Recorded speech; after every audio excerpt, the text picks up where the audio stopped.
The superintendent says economic trends may mean the 1985-86 record $2.2 billion state education budget will have to be prorated. He says he will not know for sure until the current fiscal year closes out Monday. To look at the carryover into the fiscal year. As you know, the 85-86 budget is based on a carryover of some $250 million from this year. There seems to be some question as to whether or not this will be achieved. Officials with the Alabama Education Association say it's too early to predict financial shortcomings in the education budget. I really don't see a need to punch the panic button at this time. School boards with the supplemental appropriation ought to be in pretty good shape. Now, if the economy takes a real down spiral, that's a different question. But nobody can foresee that far into the future. Meanwhile, Teague says proration is devastating to local school systems, and an economic downturn could jeopardize the career ladder plan for teachers, just when the legislature is poised to put new funding into the program in 1987. Teague also says he might have an answer to the state's education budget problems. So the time now is right for a lottery system of Alabama. I'd very strongly endorse it. Teague says he has warned local school superintendents to trim their budgets and to create as large an operating reserve as possible. Craig Meadows, WSFA TV News. Very proud when predictions of this nature become reality.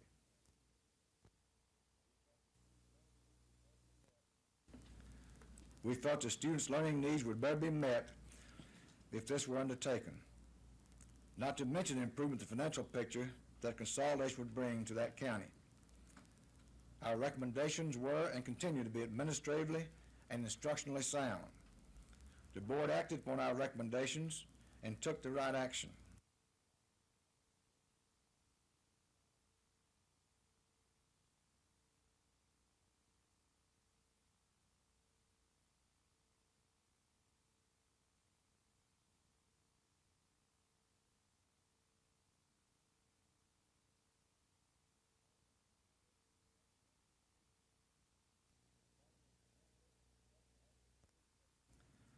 Following a financial and instructional audit of the school system, we recommended consolidation of high schools in Perry County.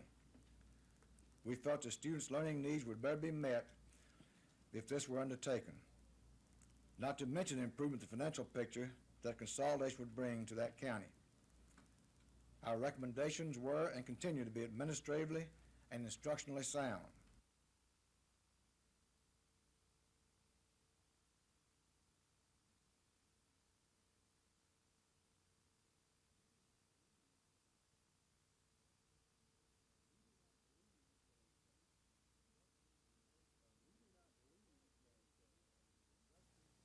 We do not believe that a reduction in rates and a refund is called for at this time. And we're saying that, of course, we have no legal obligation to comply with the Commission's request. But we want to act in good faith. We want to try to settle this without litigation. And so if the Commission will enter into RSC discussions with us, we'll refund $12 million. How did you come up with the 12 when they were asking for 20? Has made one the of the governor finest called for a Medicaid motion to approve Gwendolyn Williams as the new department head of Pensions and Security. But no sooner had he gotten the words out of his mouth than State Representative Alvin Holmes of Montgomery interceded. Governor, before you have a vote, this is a public meeting, and I would like, this is a public meeting. I understand this is a public board and a public meeting, and before the board vote, I would like to make a statement to we want to ask you to appoint a black as the director of the State Pension and Security Department. But Wallace explained that Dr. Frazier had expressed a desire to resign a year and a half ago, and since then a thorough search has been made to replace him. Wallace says he feels that, white or not, Williams is the best person to run the department. It's not a matter of color, it's a matter of somebody to take over the department. Over the objections of Holmes, the entire board, including black member Beverly Cabill of Birmingham, voted in Williams. The governor says Williams has a strong background in accounting, which he says will be needed to untangle the department's budget problems. I am very familiar with some of the problems before this agency, and that these problems have prevented the department from fulfilling its obligations to service for the people of Alabama. Williams will officially take over on October 21st. Frazier will stay on until then to help with the transition.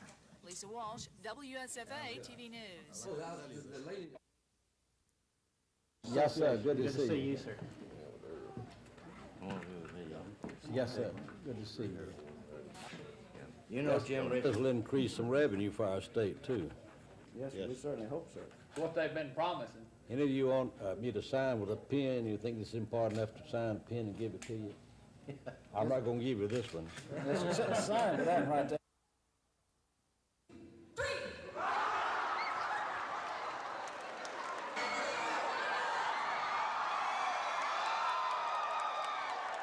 We're going to have 17 seconds to get back together in the same group you were with.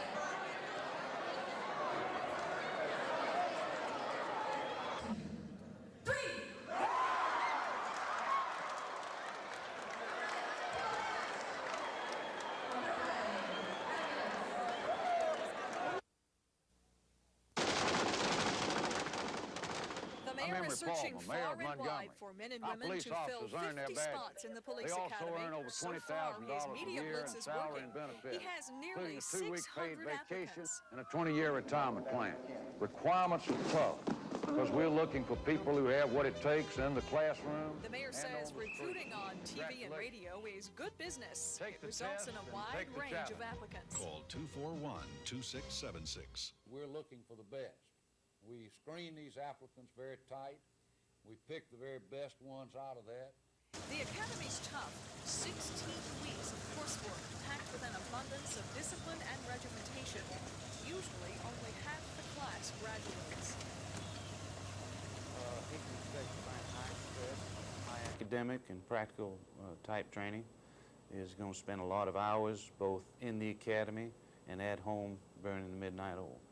Trainee James McBride is in his 8th week of training. He's taking his academics on the road, so to speak, to find out if he can cut the mustard in the real world.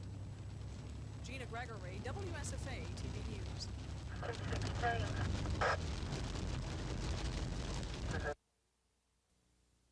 Our citizens in those districts. So we've got 15 police districts now, and we theoretically have a call for each of those districts. We try to have at least 4 supervisors on the street at all times, plus several of our canine units at night, and to give us coverage. But we are constantly reevaluating this and looking at computer runs. It may be that we will combine or cut a district and add another district in there so as to give more coverage by police officers.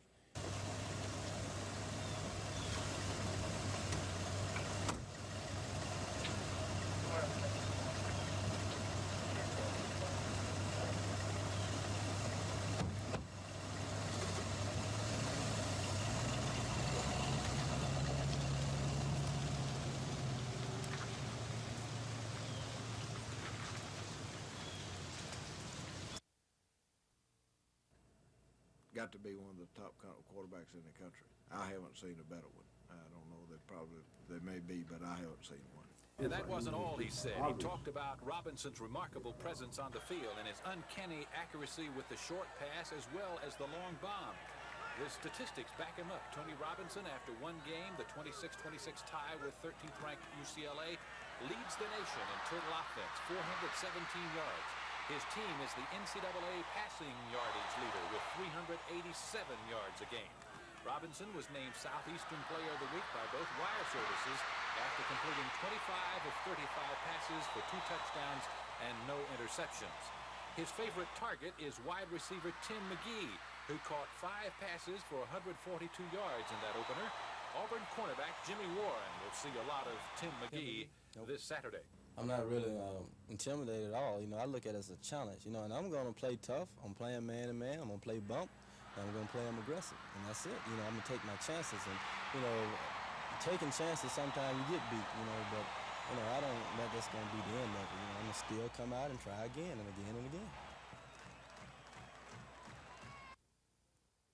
Not too many teams can say they've gone into Bates Memorial Stadium in Enterprise and come away victorious. In fact, Enterprise had not lost at home during the regular season since 1983. That is until this past Friday night. The 7th-ranked Lee Generals marched right into the rather intimidating surroundings and upset the top-ranked Wildcats on their home turf. It was intimidating, coming down the steps there saying cat meet and everything, but we didn't listen to them. We just went out there on the field and played ball. We tried to go down there with a theory that, you know, all the stadiums you play in, they got 100 yards and 2 posts and lines, and there's no difference playing there than it is lining up on this practice field out here. So that's what we tried to go about it, that kind of theory, and it worked out. Halfback Larry Ware led the way for Lee, rushing for 173 yards and a pair of touchdowns. Quarterback John Spencer added 2 more scores on the ground. Defensively, the Generals held the highly explosive Enterprise offense to only 14 points. Considering the circumstances, that's quite an accomplishment. Trailing 14-13 at the half, Lee reeled off 21 unanswered points in the second half. It all depended on getting out here back to go. We was kind of fell apart in the first half. We came back out in the second half with our mind made up, and we decided to do it. When the dust had settled, the Generals had shocked Enterprise 34-14. For their efforts, the Lee Generals are our WSFA McDonald's High School Football Team of the Week.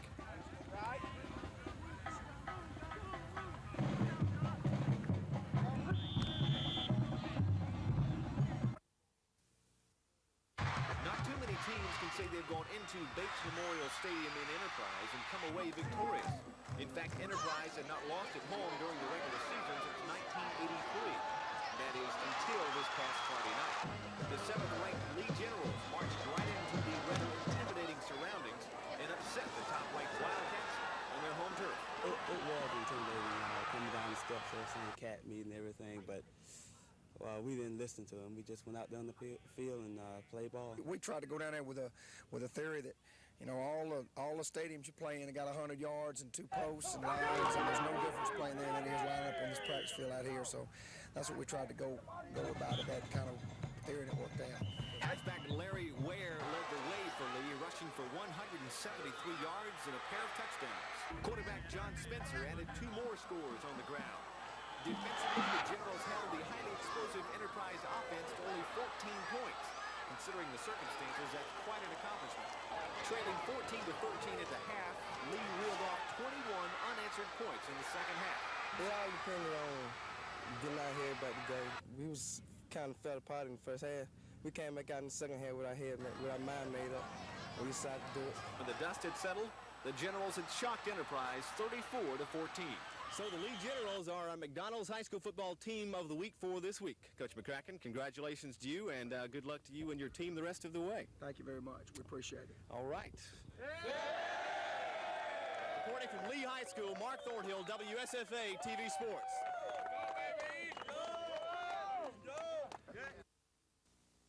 We, as a nation, are taking in about 750. I was in a Elmwood cemetery up in Birmingham, and we were... Works in various organizations within the U.S. Congress. Please give a big... When you've traveled 67 counties around the state, as my schedule permits me to, considering we're still in session. Trial lawyer died several... They don't care where the peanuts come from, just like a lot of people don't care where the shirts and shoes come from, but it's going to put a lot of people out of work if we ever do this, and it would certainly have an adverse impact here in the Wiregrass. State Senate in November 1970, and we went to an organization. But it's also true of the United States Congress that I serve in, because everything we do in many ways, if it's a national debt, and I want to talk about that briefly. Exercises that we normally have each year. The full-scale exercises involve every agency that has a responsibility to contact you if you were out in the field. We would be using of any emergency, regardless of whether it is a hazardous material. You are team members as far as we're concerned. This spot right here is where the Joseph M. Okay, if you would like to do that. If so, Kay Kirkland, who I'm sure you know by now, is our public information officer. Every team in the SEC wants to win SEC, and the start to winning SEC is beating Tennessee. So, you just go out and play as hard as you can every down. 90,000 people up there screaming and yelling, and then once we get to playing great on defense and you can only see one little section of Auburn fans yelling and screaming, it really makes you feel good. It's one of the big games of the year. And I think it's a big game for the media. And I think that obviously this year both teams have a lot at stake, and it should be a great football game.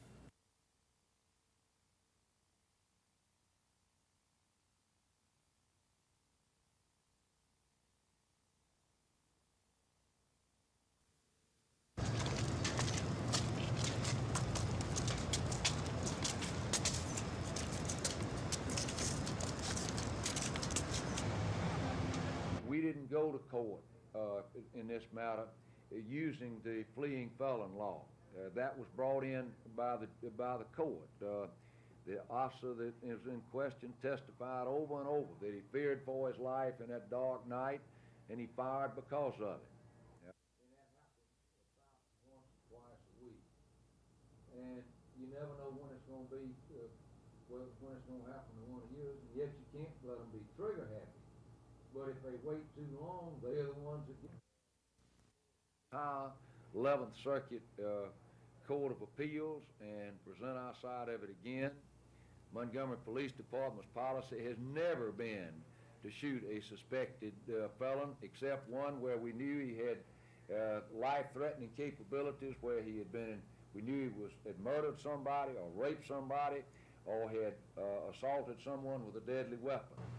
Well, the fleeing felon law, the law says that law enforcement agencies can use deadly force to stop a fleeing felon. Now, but nothing has to go outside of here. All right. I need it. Just, yeah,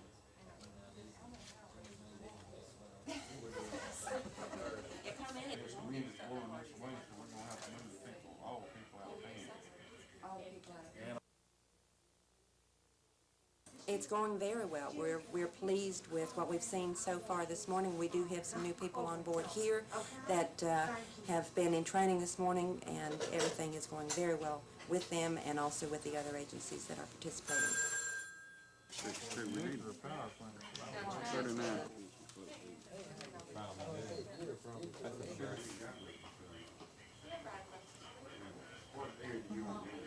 Yeah, just want to see what you would be doing.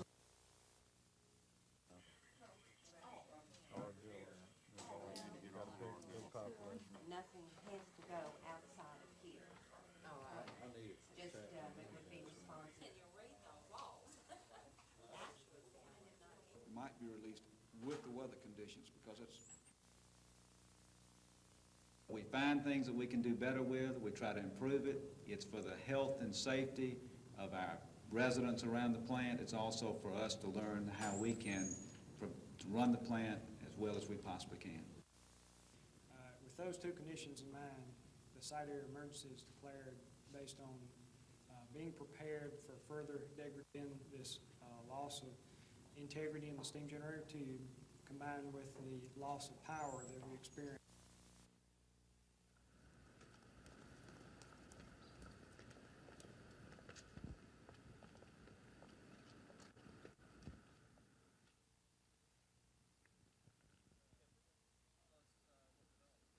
Yes, Judge Hobbs just issued a temporary restraining order, restraining and enjoining Auburn University to allow the two students I represent, Donna Perry and David Nash, to return to school at Auburn University Veterinary School on an audit basis until we have a final hearing on October 18th.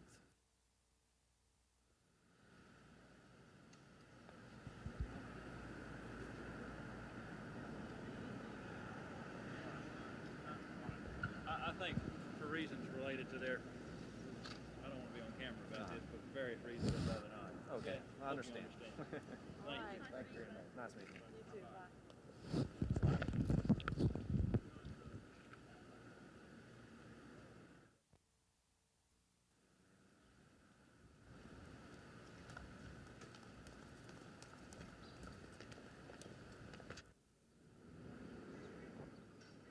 Yes, Judge Hobbs just issued a temporary restraining order, restraining and enjoining Auburn University to allow the two students I represent, Donna Perry and David Nash, to return to school at Auburn University Veterinary School on an audit basis until we have a final hearing on October 18th, at which point, if we then prevail, they'll be allowed retroactively to be regularly enrolled students. But meanwhile, they'll be able to take all the courses, they'll be able to take the exams, and they'll be able to do everything else that any other student will be able to do.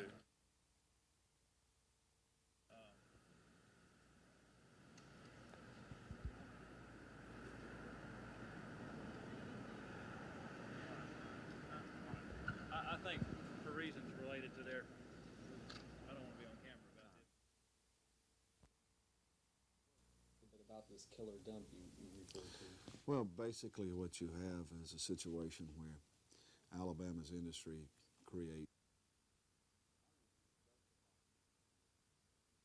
I think the best possible thing that could come out of it would be a better working relationship with the United States Justice Department on environmental issues and the violations of criminal law surrounding environmental problems. Could tell me a little bit about this killer dump you referred to. Well, basically what you have is a situation where Alabama's industry generates only about, well, less than 5% of the industry. Could tell me a little bit about this killer dump you referred to. Well, basically what you have is a situation where I would hope that we could get on a first-name basis with the Justice Department officials, be able to communicate, have access to swap information on criminal violations, and to work together to help local prosecutors who desire to enforce our environmental laws. Contribution of your time. It's not salaried. It's all public service.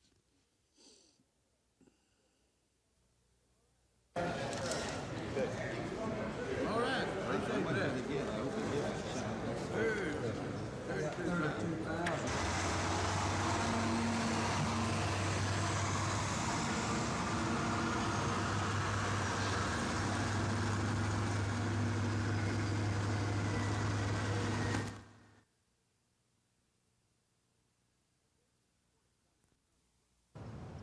McGahee's court-appointed attorney, Bruce Boynton, was expected to ask Circuit Judge B.M. Childers to delay the case, but instead Boynton asked to have an immediate preliminary hearing. We have the possibilities of the district attorney going to the grand jury, certainly by October the 14th, and so that the defendant does not lose his opportunity to have a preliminary hearing.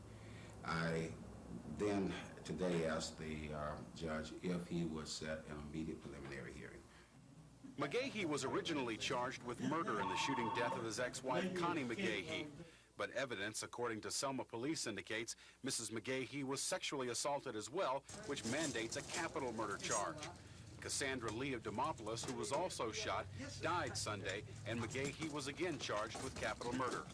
Boynton, whose client is pleading insanity, asked the judge to make available psychiatric examinations given to McGahee while serving time in a Louisiana prison for child abuse, and to examine McGahee's blood sample to determine if he indeed sexually assaulted his ex-wife. Judge Childers granted the motions and set a preliminary hearing date for October the 1st. Dean Argo, WSFA TV News, Selma.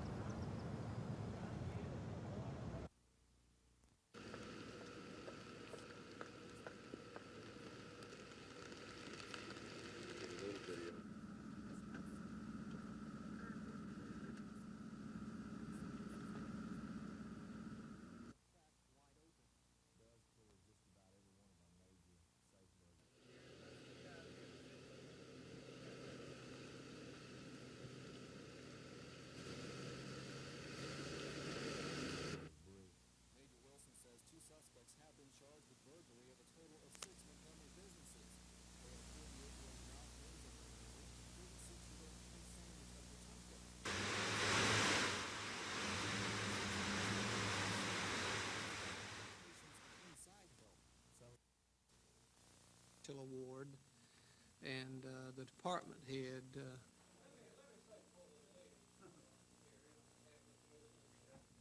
Thank you, Mr. Blunt. Anyone else? Yes, sir. State your name and where you're from. David O'Hearn. If I work for the city of Brooklyn and you increase your salary 90%, I'd come on and say, well, increase mine 20%.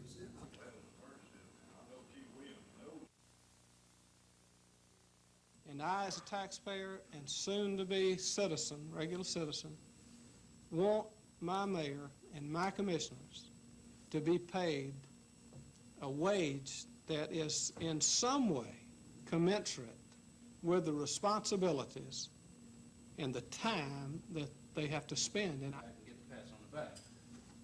But this year, saved lives time and time again. Fantastic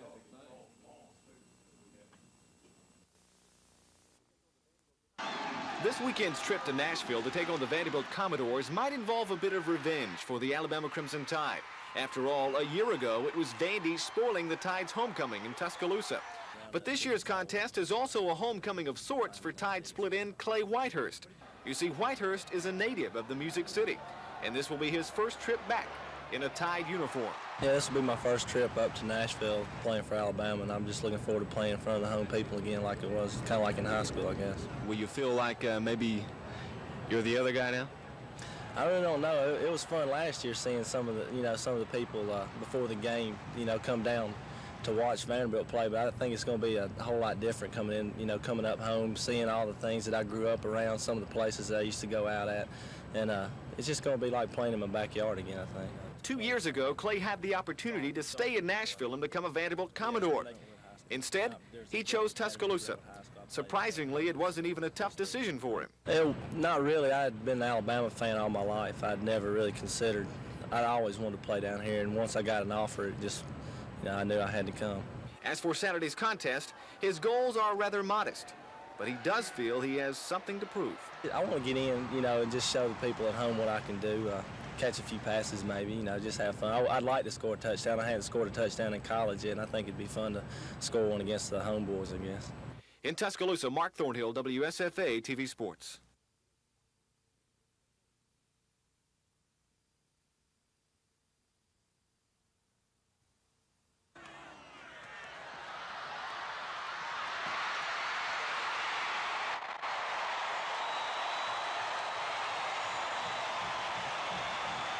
Well, it's something that I'm looking forward to, going one-on-one with Bo Jackson. We'll probably give up quite a few yards to Bo Jackson, but I think we can stop them when it comes, down to serious time of letting them score. I think Bo Jackson is definitely the best running back in college football today. He can do so much. He's got so much talent that, it's going to take more than one guy to bring him down. The idea is to try to get to him quickly, to be aware of what his most effective plays are, and try to control them. That's sometimes easier said than done, but we'll work diligently in trying to prepare for the plays that he does best.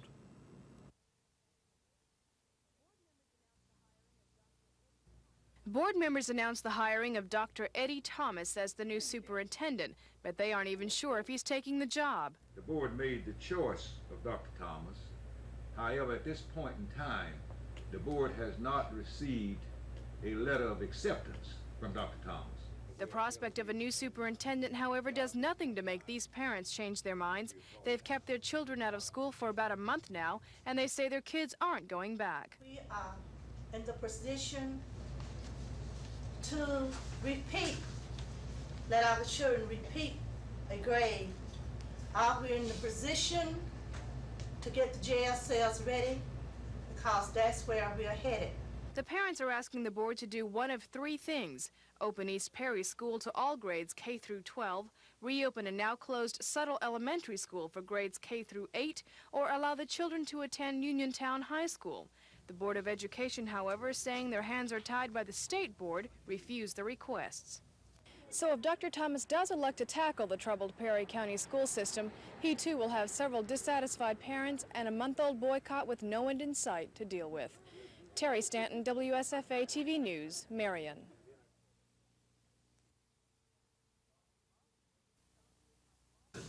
Dr. Lawsuits against doctors, like lawsuits in general, have skyrocketed over the past 5 years, and the increase in malpractice suits is cutting into the income of many area physicians and causing them anguish. The trial lawyers will tell you that they want to weed out the bad doctors. What they are doing is weeding out the doctors who are willing to take care of the sickest patients, those with the most severe problems, who are also the ones who are most likely to get complications. Doctor after doctor testified before members of the Senate Banking and Insurance Committee, pleading with them to pass legislation to curb the number of lawsuits. One obstetrician who delivered babies here for 17 years said he stopped that part of his practice 4 months ago because it is one of the most common targets of litigation. State Senator Sister Strong of Demopolis says rural areas are the hardest hit because general practitioners who deliver most of the babies are reluctant now to handle births involving complications. To me, this is a crisis. Instead of our lowering our infant mortality rate, it will begin to rise again. But lawyers present said legislators shouldn't insulate doctors from lawsuits or put caps on punitive damages. Instead, they should aim their ire at insurance companies for fraudulent practices. Fraud being perpetrated on the people of this country and on these doctors and hospitals here tonight and on all the other insureds throughout Alabama by the insurance industry in raising the premium rates the way they're doing it and handling their Mickey Mouse bookkeeping the way they're doing it. One doctor compared the rise in medical malpractice suits to a cancer eating away at the profession. Lawyers say it's the insurance companies who are at fault for charging exorbitant rates. But both doctors and lawyers agree it's the patients who suffer because they ultimately pay the higher medical cost or suffer from the lack of care. Lisa Walsh, WSFA TV News.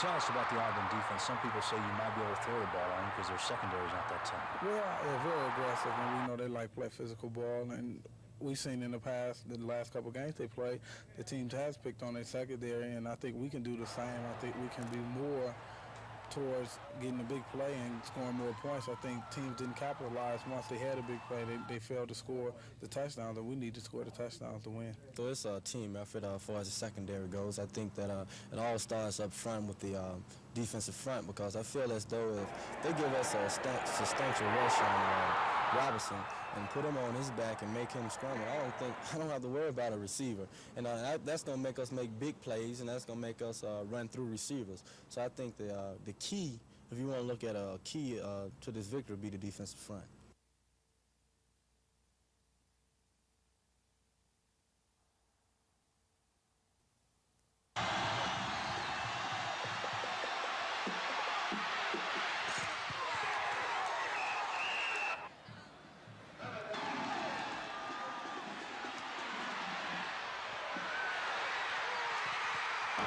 It's that much of a revenge factor as it is our guys realizing that, hey, you know, this team is the team that beat us last year, you know, on our homecoming, and you know, we can't be taking, you know, they're 1-2 now, but a lot of these guys are back from last year, and we can't be taking them lightly at all. And you know, that's the first time we'd been beat last year, and our first time we'd been beat on our homecoming, and you know, they're not going to give anything to us. We're going to have to go out there and earn everything. You can't go into a game with a lot of revenge. It only leads to a lot of bad things. But we're going to it with great expectation because it is an SEC game, and we want to win it because it's another stepping stone on our way to being where we want to be.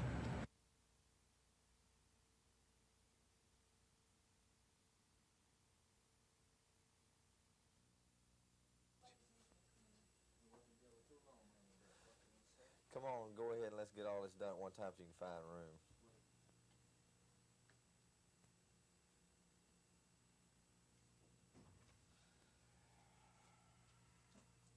Oh, y'all take your time. Shoot your pictures first.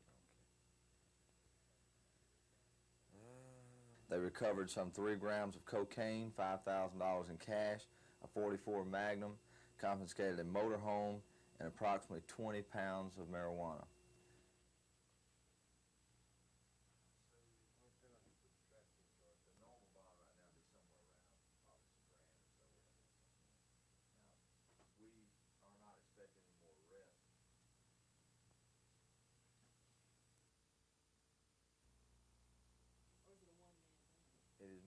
impression it's not a one-man band. It is my impression that this will.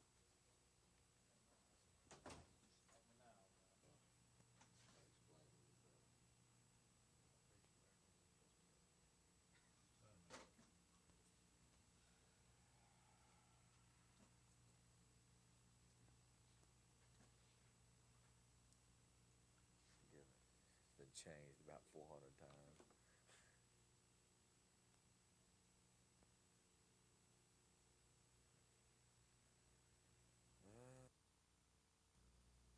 To move our thermometer from 0 to 40.6%.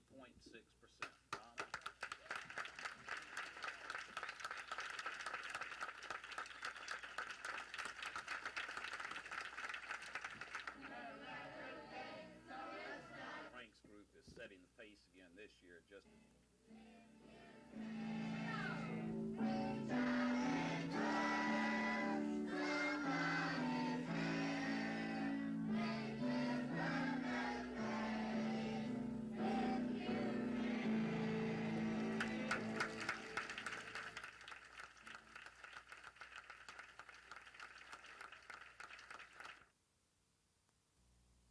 we'll get there. As you've heard, we've got a number of groups off to, so we're on our way. Alabama Farm Bureau, and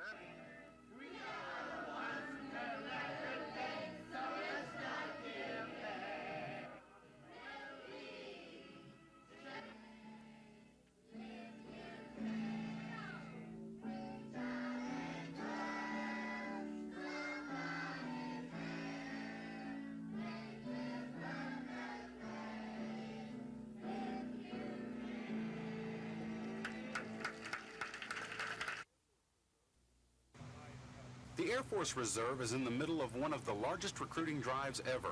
Recruiters say the reserve is now selling itself.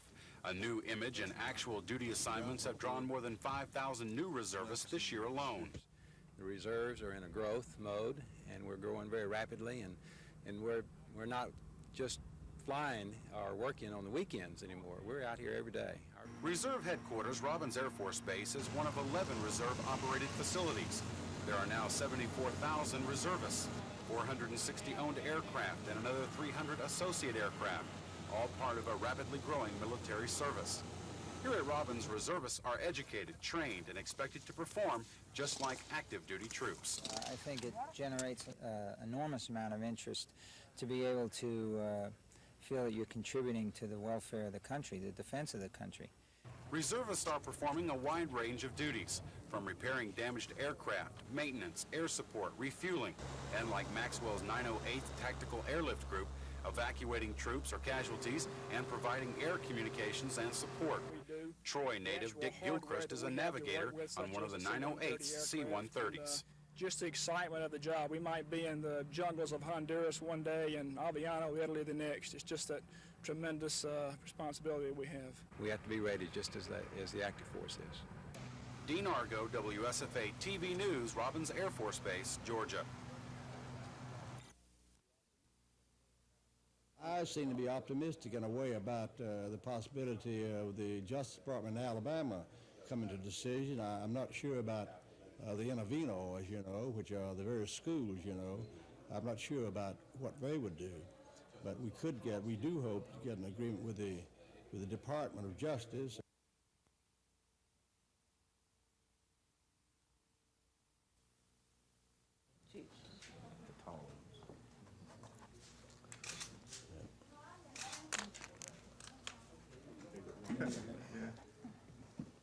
And Mr. Henry Williams with this idea, this concept, this dream, if you will. Pass a bill and have a right to oppose a bill, but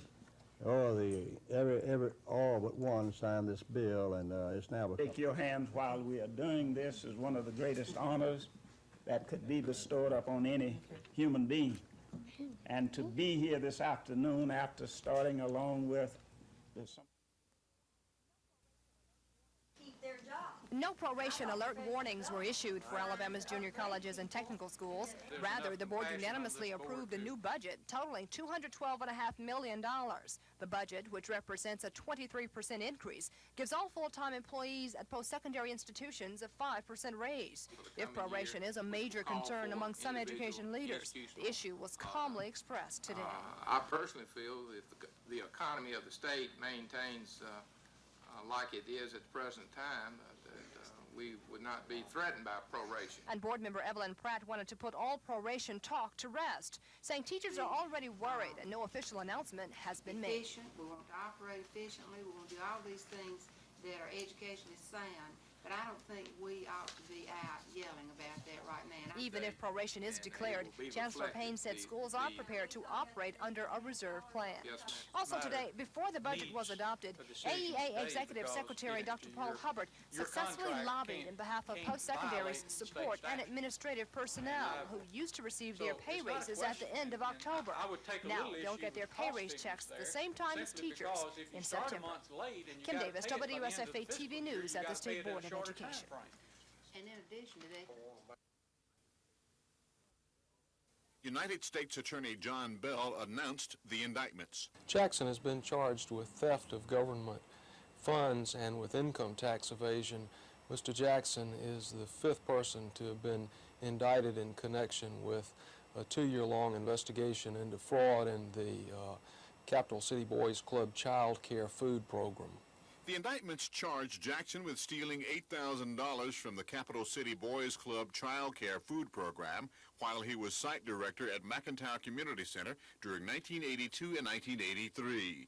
The indictments also charged the Montgomery City employee with attempting to evade federal income taxes for 1980, 1981, and 1982 by failing to report approximately $85,000 in income. Arraignment for Jackson is set for October 9th before Federal District Court Judge Myron Thompson. His trial is scheduled for December 2nd. Federal officials say if Jackson is convicted on all counts, he faces prison terms of up to 25 years and fines of up to $50,000. This is Norman Lumpkin, WSFA TV News reporting.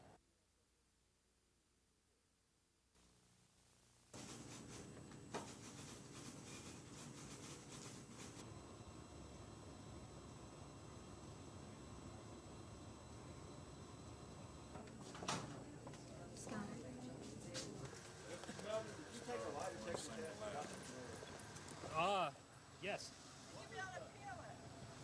Yes. Yes. No. Somebody.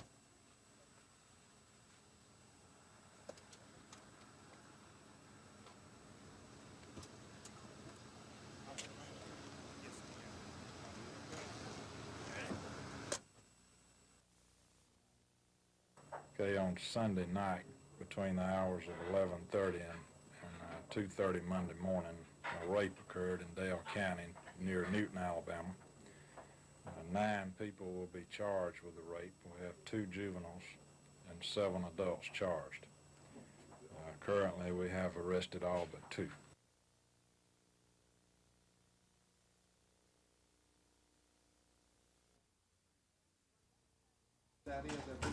Montgomery County School Board members are already being forewarned of up to 7% proration in the upcoming fiscal year. And for each percentage point of proration declared, the Montgomery school system loses $473,000 annually in state funds.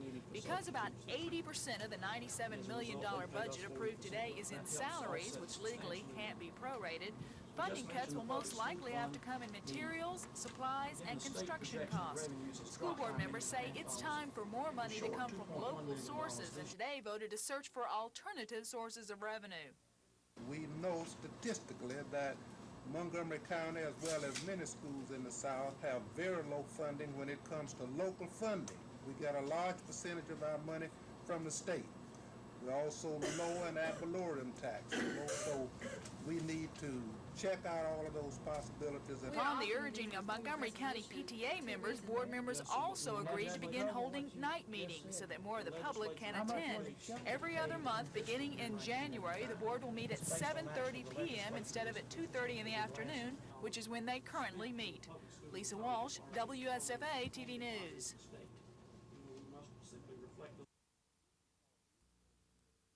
This is not a vote fraud case that you're talking about. It's a political war. Longtime Alabama civil rights activist Albert Turner, acquitted this summer of voter fraud, charged the Justice Department with trying to harass and intimidate black absentee voters who were bused 160 miles from Marion to Mobile as witnesses in his trial. There was no indication that any wrongdoing had been done on this vast number of ballots. And these people still was interrogated and questioned. It leads me to believe that this was done for no other purpose than the scare tactic. A Justice Department official handing over to the committee the ballots in question of those voters said he believed Turner might have been found not guilty by a jury sympathetic to the popular civil rights leader. He insisted the federal government's enforcement of voting rights is colorblind. The fact of the matter is that while all the defendants in this case were black, all the complainants were also black, and the candidates whose political interests were affected by the alleged fraud were all black. The Justice Department contends it's trying to defend black voting rights, not deny them. But in Alabama, civil rights leaders see the pattern of enforcement as a threat to black voters and the hard-won political gains they've fought for since the 1960s. Scott Feldman for WSFA TV News, Capitol Hill. This is not a vote fraud case that you're talking about. It's a political war. Longtime Alabama civil rights activist Albert Turner, acquitted this summer of voter fraud, charged the Justice Department with trying to harass and intimidate black absentee voters who were bused 160 miles from Marion to Mobile as witnesses in his trial. There was no indication that any wrongdoing had been done on this vast number of ballots. And these people still was interrogated and questioned. It leads me to believe that this was done for no other purpose than the scare tactic. A Justice Department official handing over to the committee the ballots in question of those voters said he believed Turner might have been found not guilty by a jury sympathetic to the popular civil rights leader. He insisted the federal government's enforcement of voting rights is colorblind. The fact of the matter is that while all the defendants in this case were black, all the complainants were also black, and the candidates whose political interests were affected by the alleged fraud were all black. Most important of all, however, is the fact that the voters victimized by the fraud were all black citizens. But a state lawmaker from Selma has a different view. He says the investigations in predominantly black counties are designed to have a chilling effect on black voter participation. The investigations are only going on in counties where blacks have achieved control of the government. The Justice Department contends it's trying to defend black voting rights, not deny them. But in Alabama, civil rights leaders see the pattern of enforcement as a threat to black voters and the hard-won political gains they've fought for since the 1960s. Scott Feldman for WSFA TV News, Capitol Hill.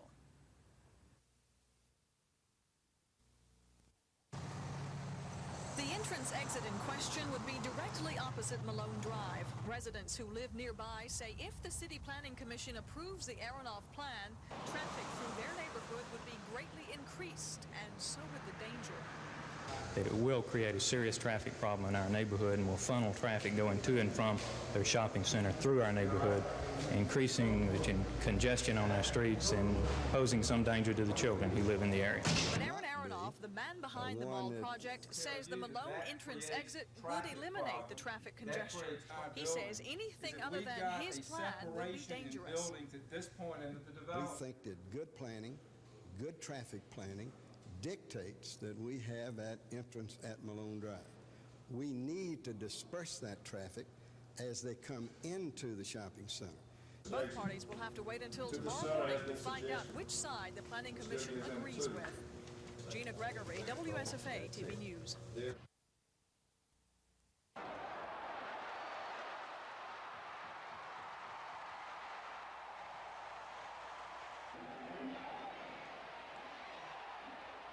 It takes a while to get all this offense that we have digested in their system. Mark had it pretty well digested. We were ready to go with everything we had because we felt like the linemen were about to catch up on what we're doing. And then as he got hurt, it really kind of made us take a couple steps back. The thing that Big John can do is you can rush him and he can see over all that stuff, which is an advantage. He's got a very fine arm, and as he learns a little bit more about how to handle it, he could be a very good quarterback.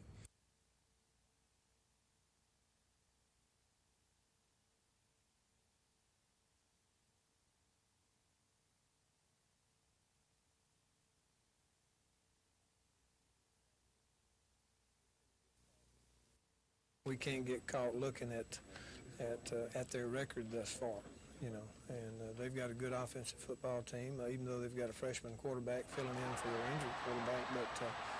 But they've got a real good offensive football team with some real fine players. They're capable of moving the ball and scoring points, and their defense is probably going to give us more looks than any defense that we'll face all year. And they do quite a bit of blitzing in certain situations from a number of fronts. So that causes certain problems as far as our preparation is concerned.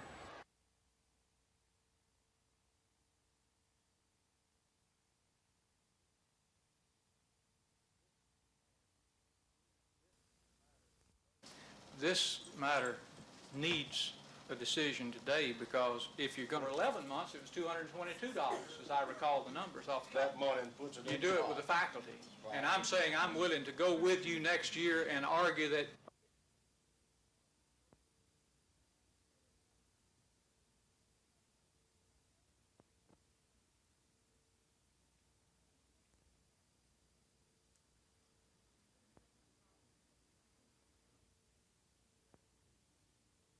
Direct review.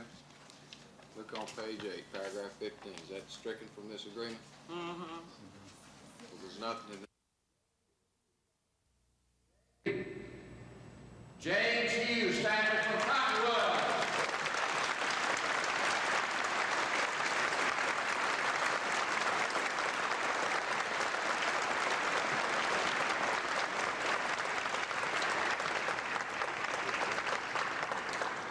First, I would like to congratulate all of you wonderful people and to deliver to you personally this $500.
It may not look like it, but this is a classroom, and these University of Alabama students are actors participating in the first Alabama Shakespeare Festival Master of Fine Arts program. Backward jog, go this. The director of the graduate degree program, Jim Donadio, says he interviewed about 1,000 actors for the 16 slots. These actors, ranging in age from 21 to 46, have varying degrees of experience and come from all around the country. They are the cream of the crop. But in this second week of rehearsal, with 2 intensive years of training ahead of them, the actors have a lot of work to do. But they've got to learn to work together and to trust one another. I will contact if I, preparation, want to. Oh, you won't. The program not only provides the students with a graduate degree, it also gives them something other fine arts programs don't: the hands-on training needed to get a job. The purpose of this program is really the practical. what can I give these people so that they can go out and get a job and work and do good work in theater. Coming out of New York down here, it's an actor's dream to be able to do repertory theater, to do the theater of the ages. So hopefully, with 2 years of training, plenty of hard work, and lots of luck, the faces you see here now may be the faces you see on the stage or screen later. Terry Stanton, WSFA TV News.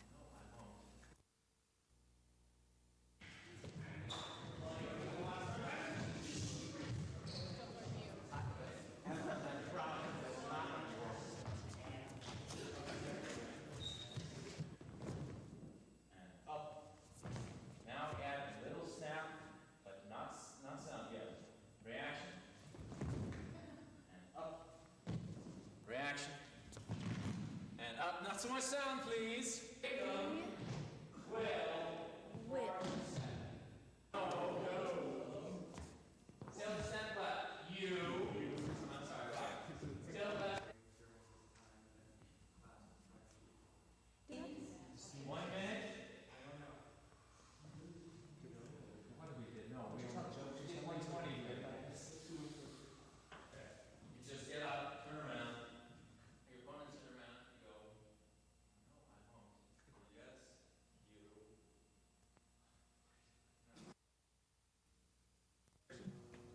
To the center has been suggested, which still gives them 2. A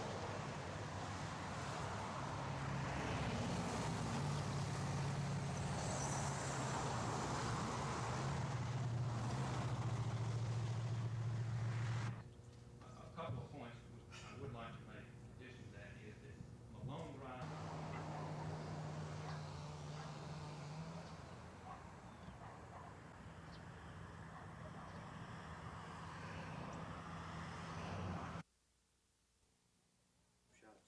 Miss America, she's not.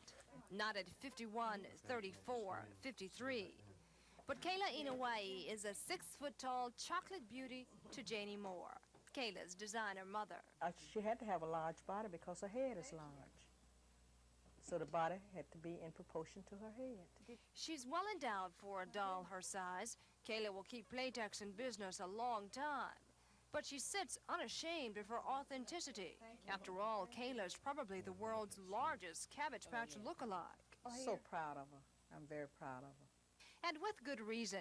Kayla's part of a collection of Cabbage Patch creations that brings joy to children who adopt the cotton stuffed toys. Many of Mrs. Moore's dolls are in new homes in New York, California, and as far away as Africa.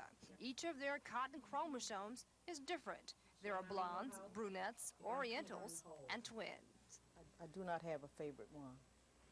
What I work on today is the most important and the most beautiful doll that day. The next day, it's another doll and another beauty. And another one of Janie Moore's creations. And another one of Janie Moore's creations, right. As for Kayla, whose name means grace and charm, Janie Moore doesn't want to part with her yet. But when she does, Mrs. Moore says her lifelike-size creation will be a unique addition to her new family. Kim Davis, WSFA TV News, Tuskegee. Now, I'm not taking your attention from what you came, I'm just